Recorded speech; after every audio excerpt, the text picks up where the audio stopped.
Yo, what's up mga kaibigan? Nali na tayo magkwentuhan. Napag-usapan pa lang nga natin na kailangan ni Anthony Edwards ng isang lehitimong star na tutulong sa kanya sa opensa.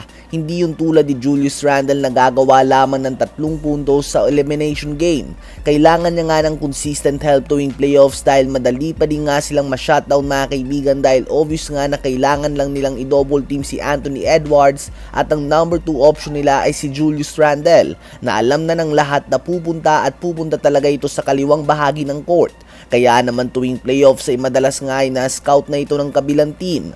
Well, ayon sa NBA insider Brandon Scoop B. Robinson ay sinusubukan ni Anthony Edwards sa itulak ang Minnesota Timberwolves na gumawa ng trade para makuha si Kyrie Irving.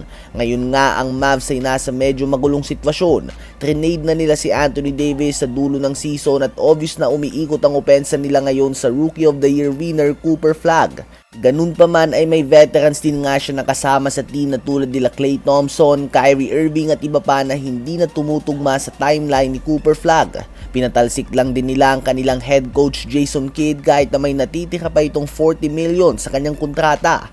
Hindi nga natin alam sa ngayon kung ano ba ang plano ng kanilang bagong general manager Masai Ujiri sa kanilang roster kaya naman si Anthony Edwards ay nais nga na ma-recruit ang multi-time All-Star former champion Kyrie Irving sa Minnesota Timberwolves. Kung titingnan natin ang roster ng Wolves ngayon mga kaibigan ay may pagkukulang nga talaga sila sa kanilang guard spots. Offensively yan mga kaibigan at hindi defensively na pwedeng mapunuan ng isang Kyrie Irving o kaya naman Ja Morant na posible din nga matrade ngayon ayon sa mga reports. Lalo na't out nga sa buong season para sa Timberwolves si Donte DiVincenzo dahil sa Achilles injury.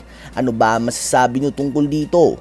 Ngayon ay tumungo naman tayo sa Cleveland Cavaliers. Kanina nga ay naganap na ang kanilang Game 2 matchup laban sa New York Knicks. Digit nga ang first half mga kaibigan subalit sa third quarter ay gumawa ng 18-0 run ng Knicks dahilan kung bakit lumobo ang lamang nito. Kahit na tahimik lang nga noong simula sa scoring si Jalen Brunson ay bigla pa rin naman uminit si Josh Hart mga kaibigan na gumawa ng mahigit 20 points sa loob ng 3 quarter. Hanggang sa nagpatuloy na nga ito mga kaibigan at tuluyan ng nilubog ng Knicks ang Cavs sa 2-0 deficit. Nanguna dyan ng 26.7 assists si Josh Hart, 19 points, 14 assists si Jalen Brunson, 19 points din si Mikal Bridges, 18 points, 13 rebounds si Karl Anthony Towns at 14 points si OG Anunoby. Ang Knicks starting 5 ay gumawa ng combined 96 points, outscoring the whole Cavs team na nagtala ng 93 points sa game na ito.